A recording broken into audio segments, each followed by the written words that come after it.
Jorge Saccagnini, es analista de sistemas de la Universidad Tecnológica Nacional. Actualmente es presidente de la Asociación Civil InfoWorkers, Trabajadores de la Información, y vicepresidente primero del Foro para una Nueva Política Industrial, FOMPI. Anteriormente, fue asesor en informática de la Presidencia de la Auditoría General de la Nación, de la AGN, coordinador general del Comité de Seguridad de la Información de la Universidad Tecnológica Nacional, creador y editor del suplemento Ciencia y Tecno de la Agencia Nacional de Noticias TELAM, y coordinador general de la Red de Interconexión Universitaria RIU, del Ministerio de Cultura y Educación de la Nación. Fue también organizador y coordinador del Centro de Servicios Informáticos de la Universidad Nacional de Quilmes, secretario de Sistemas de Información de la Municipalidad de la Ciudad de Buenos Aires, secretario ejecutivo del Congreso Permanente de Municipalidades Argentinas, vicepresidente del Consejo de Técnicos y Profesionales del Partido Justicialista Metropolitano, presidente de la Cámara de Empresas de Servicios de Computación de la República Argentina, CAESCO, fundador del Consejo Profesional en Ciencias Informáticas y primer presidente de su Tribunal de Ética y Disciplina, asesor en informática de la Comisión de Ciencia y Tecnología de la Cámara de Diputados de la Nación. Disertará sobre la industria argentina de software debe cambiar, una estrategia posible. Bueno, hablando de cambio, estamos de acuerdo de que estamos en un mundo en cambio, ¿no? En primer lugar, en un mundo en cambio por el impacto tecnológico en el sistema productivo. En la producción, por ejemplo, hay una desmaterialización. Es decir, la actividad productiva humana es crecientemente mediatizada por innovaciones tecnológicas y se aleja cada vez más de la comprensión de las necesidades y límites del planeta en que vivimos. Hay también una deshumanización.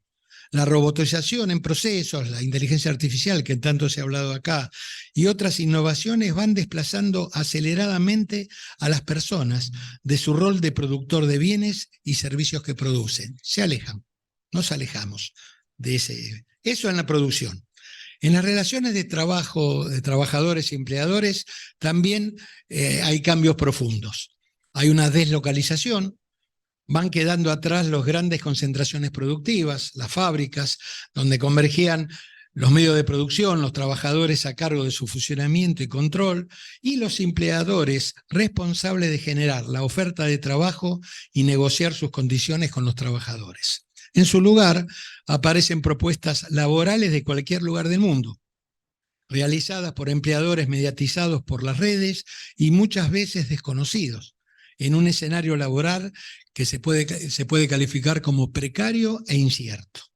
Hay también una desincronización, nodos de una gran red que puede extenderse por cualquier parte del mundo. El colectivo de trabajadores no tiene ni días ni noches. A contramano de los ciclos vitales, los relojes biológicos se acompasan, o no, a un continuo sin principio ni fin, sin descansos ni tiempos para la reflexión. Otro de los fenómenos es la despersonalización. Ciudadanos de una metarealidad que es, a mi juicio, intrusiva y distorsionante, los avatares suplen a las personas y van ocupando su identidad y su rol social. Finalmente, esto genera una pérdida de sentimiento de su propia identidad, de cada uno de nosotros. Una definición que viene de la psicología y que tiene un nombre, que es alienación. Este es el mundo que estamos viviendo. Corremos al próximo, por favor. Por supuesto, hay una matriz productiva diferente. Hay nuevos jugadores, hay nuevos roles. Entonces, aparece acá un concepto, digamos, o planteo acá un concepto que me gustaría compartir con ustedes, que es el del hexágono virtuoso. Yo tengo un pequeño video que debe durar 30 segundos o 40 que explica qué es el hexágono virtuoso y en donde se rescata un rol en uno de esos vértices nuevos que tiene una característica diferenciada que es muy importante, yo diría fundamental para lo que viene de la exposición. El triángulo de Sábato ha sido superado por el hexágono virtuoso, un concepto que incorpora a otros tres actores fundamentales e insoslayables: los demandantes de tecnología, los trabajadores y, como parte de ellos, los técnicos. Los demandantes de tecnología son un actor fundante del desarrollo tecnológico y productivo. Es la demanda la que genera la innovación tecnológica. Así fue para la microelectrónica lo que se llamó la conquista del espacio, en la que soviéticos y norteamericanos se trenzaron en la década del 60, y también lo fue la seguridad norteamericana para el desarrollo de Internet en épocas más recientes. Bueno, el hexágono virtuoso es una especie de actualización a partir de los cambios de tiempo del famoso triángulo de Sábato. Incorpora 3 vértices más, de los cuales voy a rescatar uno como el más importante. El primero de ellos es la inclusión de los trabajadores como actores del sistema productivo, que no figuraba en la estructura que había hecho Jorge Sábato. El segundo es tomar el tema del sistema científico y dividirlo entre lo científico y lo tecnológico, porque hay una apreciación de que no son cosas iguales, y deben ser tratadas en formas diferentes también. Y el último, el más importante, es la incorporación de un actor que, como dije recién, va a tener rol en lo que voy a seguir exponiendo, que es lo que llamamos el demandante de tecnología. Nosotros creemos que el demandante de tecnología es un actor principal del desarrollo tecnológico y en última instancia de lo que hagamos. Ejemplos hay muchos en el mundo, digamos. Es el demandante de la tecnología el que generó, digamos, la industria electrónica en la etapa de la guerra en el espacio entre rusos y entre la Unión Soviética y Estados Unidos.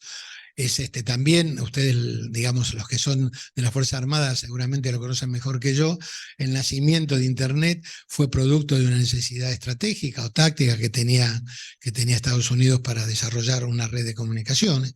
Y así con cada cosa. Entonces, la propuesta de este esquema es que fijemos la atención para el desarrollo en los demandantes de tecnología. Y una característica que existe, que se ve ahí, es que en general, si nosotros nos fijamos en ese accionar, el desarrollo productivo de nuestro país sufre la carencia de los demandantes de tecnología. No hay suficiente, hay pocos, y los que hay no son suficientes. Entonces, digamos, lo que suele suceder es que uno intenta desarrollar los sistemas productivos desde el pensamiento de la oferta, y dice, vamos a hacer esto, vamos a hacer lo otro. Y en realidad tendríamos que estar más atentos a los demandantes, cuando los demandantes no son solo instituciones, son necesidades de la sociedad.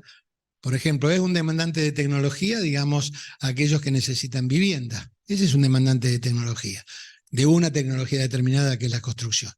Entonces, hay un actor principal que se introduce y que va a tener algún protagonismo en el desarrollo que estamos haciendo.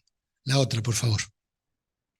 Vamos a tratar de caracterizar con la visión de Eternauta o de Infonauta que yo tengo, a caracterizar cuáles son las características básicas de la industria del software. En primer lugar, con respecto a los conocimientos iniciales, son de baja demanda de aprendizaje. Nosotros hemos asistido en los últimos años en varios, digamos, emprendimientos que dice, capacitamos 70.000 programadores, capacitamos 700.000 programadores, capacitamos un montón de programadores. Y eso, en realidad, esa capacitación consiste esencialmente en un aprendizaje que tiene, con poco que se conozca, alguien puede ser llamado programador porque desarrolla una actividad que con muy pocos conocimientos puede tener algún espacio en el mercado laboral. Ahora, esa actividad es de baja complejidad, porque en última instancia se trata de dar respuestas a, digamos, el último término del desagregado de una estructura sistémica compleja, que puede venir de cualquier lado y que esos ladrillitos sencillos pueden ser armados de cualquier forma y en cualquier lugar. Y además es de poca vigencia, porque en última instancia, cada una de las tecnologías que se aprenden son rápidamente reemplazadas por otras. Y cada una de las actividades, por eso, digamos, el foco mayor del crecimiento se da en los sectores que tienen la mayor capacidad etarios, que tienen mayor capacidad de adaptarse a los cambios. Pero el conocimiento del ladrillito, de cómo se fabrica el ladrillito, en realidad tiene una relativa poca vigencia. Yo empecé a programar, fui programador alguna vez, aunque ustedes no lo crean, con el equipo del Instituto del Cálculo, con un lenguaje llamado Autocoder. Empecé a programar en lenguaje de máquina, digamos, y al cabo de 70 años de vida, cambié no menos de 15 lenguajes, digamos, hasta que dejé de programar, ¿no? Porque, bueno, ya estaba, me dediqué a decir otras cosas, por ejemplo, a dar esta charla. Ese fenómeno va a seguir existiendo. Y, digamos, resulta... yo he escuchado la Cámara Empresaria, el CESI, cuyo origen fue la Cámara en que yo era presidente, más una Cámara más que se llamaba Cámara del Software hace muchos años atrás. Yo escucho desde hace por lo menos 20 años que está diciendo que nos faltan programadores, y dicen que nos faltan programadores, y tienen razón. Lo que pasa es que esos programadores no se hacen de una única vez, porque los programadores que se hacen en el día D pueden no tener la misma vigencia en el día D más 2. Y un poco resulta sencillo para algunos intereses comunicacionales plantear las cosas de una manera que parecería que en realidad, si nosotros formamos en estos niveles básicos un montonazo, vamos a potenciar la industria, una verdadera, una industria seria del software, digamos. Bueno, eso con respecto a las características de producción. Acá hay otro nivel, que es el nivel de la complejidad de los proyectos. Porque una cosa es construir ladrillitos y otra cosa es construir edificios. Con respecto a eso, entramos a jugar en un plano que creo que es el plano de la mayor discusión. Es decir, un sistema puede tener la complejidad, como digo acá, una complejidad acorde a la realidad que modeliza. Es decir, todo sistema, por supuesto, modeliza una realidad. Y la realidad esa va a tener un grado de complejidad y el sistema va a tener una complejidad similar o de acorde a la estructura que se quiere modelizar. Es una construcción de desarrollo típicamente colectivo, lo que permite, entre otras cosas, la transnacionalidad. Es decir, dado una estructura dada, los pedazos que van conformando esa complejidad pueden venir de cualquier parte y en algunos casos pueden venir en fenómenos extraordinarios como fue el software libre. Yo quiero traerlo en este momento porque es un ejemplo de cómo una voluntad y una ética de solidaridad entre muchachos de una generación que ya dejó de ser la primera, la inicial, que suponían que podían desarrollar cosas y que podían construir digamos, productos informáticos que podían competir con las empresas propietarias, digamos, de los mismos, llegaron a construir un esquema de funcionamiento que le llegó a competir objetivamente, en calidad técnica inclusive, con lo que las empresas que en ese momento eran digamos, las predominantes en el mercado mundial tenían como oferta tecnológica. Eso se pudo hacer a partir de una construcción que quizás otras actividades no tienen, que es la construcción cooperativa. Finalmente, el tercer punto, los desarrollos sistémicos son de una eficiencia que se obtiene en función de dos cosas. En primer lugar, la calidad del diseño que demanda el producto. Es decir, esto no es menor. Pero lo segundo, la reducción del nivel de entropía en su desarrollo. ¿Qué quiero decir con esto? La construcción del software es algo que, digamos, los elementos básicos para construir el edificio están. Entonces, cuando decimos, tenemos los programadores, tenemos los desarrolladores, es verdad, uno hace el inventario y tenemos. Pero de ahí en más se produce un fenómeno que hay que tener muy en cuenta, que es que la cantidad de esfuerzo y el direccionamiento de los conocimientos se hagan de tal manera que los productos que se saquen sean de un nivel, digamos, satisfactorio, y además no termine siendo una competencia por productos de baja calidad entre empresas, pequeñas empresas o no tan pequeñas, que compiten entre sí sin alcanzar, digamos, ese esquema de complejidad que algunos sistemas requieren. A explicar por qué la industria del software tiene que cambiar. ¿Por qué afirmo eso? Bueno, yo creo que la industria del software tiene tres caminos posibles a la altura de hoy. La primera es que lo que llamo la anomia productiva. Es decir, hay algunos riesgos en esta forma de producir software que tenemos en Argentina, que deben ser tenidos en cuenta. El primero, la modificación de la demanda internacional a partir de las crisis en el escenario global. Ya no hay un mundo globalizado que pide, sino hay cada vez más identidades locales, globales, nacionales o digamos de bloques, que por supuesto eso impide, digamos, o obstaculiza esa idea de que uno en el mundo le van pidiendo cosas y uno las va resolviendo. La segunda, y que me parece la más importante, es la competencia de otros países que ofrecen las mismas commodities, como tenemos, en condiciones ventajosas de calidad o precio. La diferencia de dólar, la situación que tenemos en la relación dólar-peso que hoy tenemos hace que parezca un gran negocio para algunos, digamos, ganar $1.000 por algún producto o algún desarrollo. Y eso es algo que esperemos, deseamos y necesitamos que cambie, porque hoy, digamos, no podemos basar nuestro desarrollo en la subvaloración de nuestra propia moneda y de nuestro propio valor. Entonces, eso puede cambiar, entonces tenemos el riesgo de correr, digamos, esa ventaja económica a otros mercados que quizás tienen personas que tienen otras alternativas de ingresos por el trabajo que hacen. Este es un camino, la anomia. Yo no puedo asignar a ninguno de los tres un porcentaje de probabilidad de que suceda, pero quiero decir que este es un camino posible. Otro camino es lo que llamo la mediocridad dependiente, que es la venta de línea de codificación o de subsistemas de bajo valor agregado, que tiene la misma característica que cuando le vendíamos lana sucia a los ingleses y le comprábamos los pulóveres finísimos que ellos producían con trabajo local.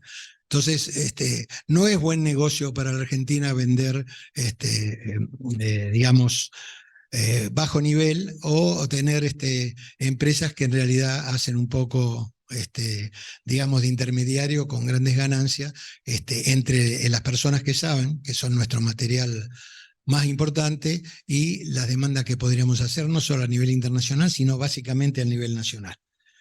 Y la tercera, que es la linda, digamos, que es la que podría ser, que es la consolidación como jugador importante del negocio global.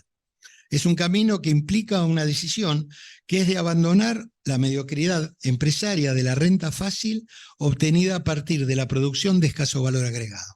Esto es lo primero que tendría que hacer en la industria del software local. También debe ponerse en valor la industria del videojuego, esto es un detalle, cuyos productos, por sus características técnicas, pueden tener un lugar estratégico en el desarrollo de la ciberdefensa, como lo han hecho en el arte, específicamente en la cinematografía. El camino que tome esta industria estará determinado en gran medida por las decisiones que se tomen y las acciones que se realicen en nuestro futuro inmediato. Hagamos un análisis de esto. Es un momento propicio. Políticamente, porque existen señales claras de importancia que el país asigna a las denominadas industrias del conocimiento. Se dictan leyes de apoyo al desarrollo de las mismas, votado a tanto por el gobierno como por la oposición, se asignan recursos presupuestarios para incrementar las capacidades de producción de esta industria cerebrointensiva, y en el conjunto de la población se percibe una opinión valorativa y esperanzadora sobre la industria y su desarrollo, que se verbaliza en los dirigentes y en los comunicadores que hablan de este tema como un tema de futuro. O sea que esto es positivo. El momento económico del sector también es propicio. La promulgación a principios de este siglo de la Ley de Promoción de la Industria del Software posibilitó durante 2 décadas el creciente desarrollo de la actividad que, además de crecer hasta ubicarse en los primeros lugares de la exportación argentina, como todos sabemos, de intangibles, incrementó sustantivamente el número de trabajadores informáticos, con capacidades básicas que facilitan el tránsito hacia una nueva etapa de industria. Entonces, si pasa todo esto tan positivo, ¿por qué la industria del software debería cambiar? Bueno, la respuesta a esto, cambiemos a la próxima, es porque su crecimiento y su pujanza la han llevado al punto de inflexión que mencioné en esos 3 caminos que, a mi juicio, debe enfrentar necesariamente. Una encrucijada de la cual tengo que decir que yo personalmente estoy convencido que la Argentina puede generar en esta década 50 unicornios de la industria del software. Es posible que se haga eso. Para lograrlo resulta necesario mirar el exitoso desarrollo alcanzado por la industria con ojos diferentes, que es lo que intento hacer ahora. En principio, cámbialo. ¿De qué industria estamos hablando? Es una industria sin demanda de dólares para crecer. El principal insumo de la industria del software es nada más y nada menos que la capacidad y el conocimiento. Dos condiciones con las que los argentinos podemos contabilizar como ventajas comparativas. A la pregunta de si estamos organizando la industria para aprovecharla correctamente, mi respuesta es no. La realidad nos muestra un mercado laboral, como ya dije, en los que los trabajadores de la industria deben vender barato su trabajo, localmente o en el exterior, para que compremos caro lo que el exterior nos vende fruto de ese trabajo. Mientras no se modifique el actual esquema productivo del sector, la formación de nuevos trabajadores solo profundiza esa situación. Mientras tengamos más esquiladores de lana, cada vez menos va a ser atrayente tratar de hacer los pulóveres nosotros mismos. La próxima. Estamos a la misma pregunta. Hay una tendencia del mercado de trabajo que en los próximos 5 años puede haber un 60% de que los nuevos empleos serán creados por la industria del software. Esto plantea una oportunidad y un desafío enorme. Cuando más posterguemos la decisión política que revierta la situación de un país que provee trabajadores tributarios, económicos del beneficio de otros, más difícil va a ser alcanzar competitivamente ser parte de los países que disfrutan esos beneficios. Bueno, ahora viene el demandante de tecnología y en software. Yo creo, la próxima, yo creo también que nuestro país no tiene demandantes de tecnologías de la industria del software. ¿Qué son los demandantes de tecnología de la industria del software? Son actores que tiene que tener dos misiones principales. En primer lugar, orientar y ordenar la producción en beneficio de las pymes nacionales del sector que ya están existentes. No se trata de crear un nuevo espacio y formar, se trata de ordenar una capacidad de producción que existe muy fuerte, con un gran impulso y que de alguna manera, por lo que dije anteriormente, podría ser mejor aprovechado si en lugar de caminar el camino del medio de esa bifurcación, se decidiera por caminar el camino de arriba. Bueno, y ahí viene un planteo que tiene que ver con la ciberdefensa. Yo afirmo que la ciberdefensa puede asumir ese trascendente rol. Es decir, la ciberdefensa, la industria de la ciberdefensa puede ser el demandante de tecnología que ordene la industria local del software. La Junta Interamericana de Defensa lo define como el entorno conceptual en el que se produce la comunicación a través de redes informáticas. Inmediatamente aclara: el ciberespacio es un concepto, idea o noción, no es un espacio material, físico, visible ni tangible.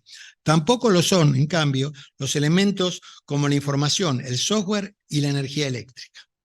Y afirma además que, a diferencia de la percepción extendida que propugna lo contrario, el ciberespacio tiene fronteras. El ciberespacio tiene fronteras, es decir, un perímetro que separa un área interna de una externa y que permite a un propietario o autoridad controlar los movimientos en el área. A pesar de reconocer la no materialidad del concepto de ciberespacio, la JID reconoce que es importante mencionar dos elementos que mantienen vivo el ciberespacio: software y energía eléctrica. Estos dos son los elementos básicos para mantener los signos vitales del ciberespacio, y afirma que el sector industrial, y esta es una afirmación importante, es uno de los pilares principales para el desarrollo de tecnología de utilidad para la ciberdefensa. Por ello, la fuerza ciberespacial debe impulsar acuerdos de cooperación con las empresas para impulsar la investigación, innovación y desarrollo de tecnologías de ciberdefensa. Acá alguien habló con mucha más propiedad que yo, de la fusión entre la actividad, digamos, civil y la actividad militar. La dificultad de tener una línea, digamos, marcada de una actividad y otra. Y de hecho, estos temas están dando. Hay decisiones de la sociedad civil, como los ejemplos que hemos visto, que ustedes han mencionado, que influyen y perjudican directamente las capacidades estratégicas, digamos, de un país y su soberanía. Por lo tanto, lo inverso también pasa. Debe mirarse, debe haber una convergencia, como plantea la JID, una convergencia entre las fuerzas de los distintos órdenes para ir hacia un objetivo común. Jorge, Sí. perdón, hay 5 minutos más. 5. Bueno, entonces voy a hablar más rápido como Tato Bores.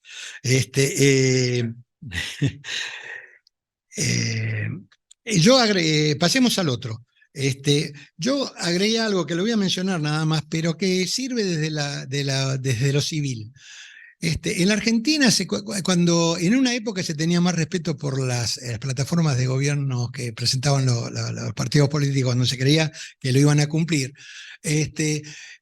yo estuve buscando, y hace 40 años atrás, una plataforma de uno de los partidos, no importa cuál, planteó cosas que hoy tienen una vigencia extraordinaria. Se hizo desde el ámbito civil, se hizo desde un pensamiento que no era un pensamiento militar, pero dijo cosas que, por supuesto, todavía están incumplidas, pero que vale la pena recordar, que yo las voy a decir. Están escritas con el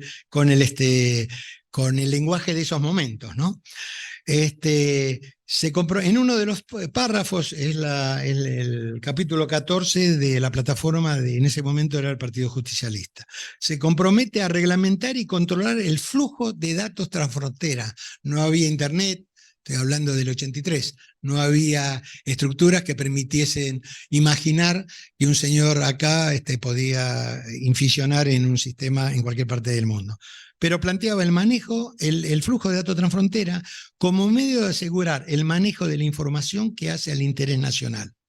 Y también fortalecer el crecimiento de la industria informática nacional de tecnología conveniente, un concepto importante, que incluya el desarrollo de bancos de datos, la elaboración de programas y la fabricación de los equipos con el complejo electrónico que les sirva de soporte. Este segundo compromiso instalaba ya en ese momento la necesidad de contar con una industria con capacidades acordes a las necesidades de la defensa nacional. Un concepto que volvemos a encontrar en el 2021 en la Directiva de Política de Defensa Nacional, que pasaremos rápidamente porque ustedes conocen permanentemente, en la que dice ofrecen las posibilidades para cortar la brecha. Esto es de las políticas del año 2021, ¿no es cierto? La posibilidad de acortar la brecha tecnológica en el proceso de revertir la desinversión y la innovación como mirada integral y no únicamente como incorporación tecnológica debe alentarse y sistematizarse para lograr ventajas. Bueno, ¿cuál es la propuesta? Y terminamos con esto, pasa al próximo. Lo que estamos planteando es que se debe crear una empresa integradora de tecnología para el desarrollo de para ser proveedora de las necesidades que la ciberdefensa nacional se requiere. ¿Por qué lo estamos planteando? Por 2 razones. Porque la Argentina tiene a su haber un exitoso desarrollo de la empresa insigne de las industrias nacionales de alto contenido tecnológico, INVAP. En INVAP había 2 actores. El padrino o la madrina de INVAP fue la Comisión Nacional de Energía Atómica. Sin la demanda de la Comisión Nacional de Energía Atómica, INVAP no hubiese crecido, no se hubiese desarrollado y no hubiese llegado a ser después, con su propia evolución, a tener el protagonismo que hoy tiene. Ese demandante de tecnología, a mi juicio, para el tema de la ciberdefensa, tiene que ser la defensa nacional. Y el segundo es que el esquema de funcionamiento no debe transformar ese lugar, esa empresa integradora, en un lugar cerrado en donde se quiera hacer todo, porque eso es desconocer que a diferencia de INVAP, la materia prima de inteligencia y conocimiento está en el conjunto social y no en la necesidad específica de un sector de alta calificación que necesita otro tipo de formación. Entonces, en realidad se propone crear, con esto termino, una empresa integradora. Puede ser formuladora de productos e integradoras de partes desarrolladas por empresas locales, a las cuales se les retribuya a valores internacionales pero se les exija que cumplan con normas y procedimientos de calidad del producto y de proceso. Es decir, nosotros la Argentina, debemos demandar tecnología a los mismos niveles que los niveles internacionales, porque si no, seguiremos vendiendo lana sucia. Y en última instancia, estableciendo, esto le va a gustar a algún compañero que tengo acá, estableciendo niveles de remuneraciones para que los trabajadores recuperen su producción y conocimiento para el mercado local y para que se integren en el trabajo formal. No pueden ganar en la Argentina, así como la carne que comemos está a precios internacionales, a pesar de que lo producimos nosotros, los trabajadores argentinos que trabajan en la Argentina y que venden internacionalmente no pueden ganar lo que ganan los trabajadores locales, porque entonces se produce el éxodo permanente que hoy estamos sufriendo. Yo también en este tema de discusión de responsabilidades quiero recordar que el resto de actores sociales también tendrán posibilidad para la nación. No es posible que tengamos una estructura de empresarios, por ejemplo el tema SOC, que yo lo estoy diciendo, que estén jugando para ganarme unos mangos y después invertirlo en Punta del Este. Así que cuando hablamos en la divergencia entre Estado manejado por algunas políticas y otras, tenemos que acordarnos además que hay un montón de actores que también deben responder a una ética que tiene que ver con la construcción de una sociedad a la cual pertenecen y no solamente para sacarle recursos y beneficios. Así que en ese sentido yo pongo el énfasis, como vengo de ese palo, yo estoy muy enojado por la incapacidad y la falta de compromiso de algunos sectores, digamos, de la sociedad, como para asumir el rol que necesita.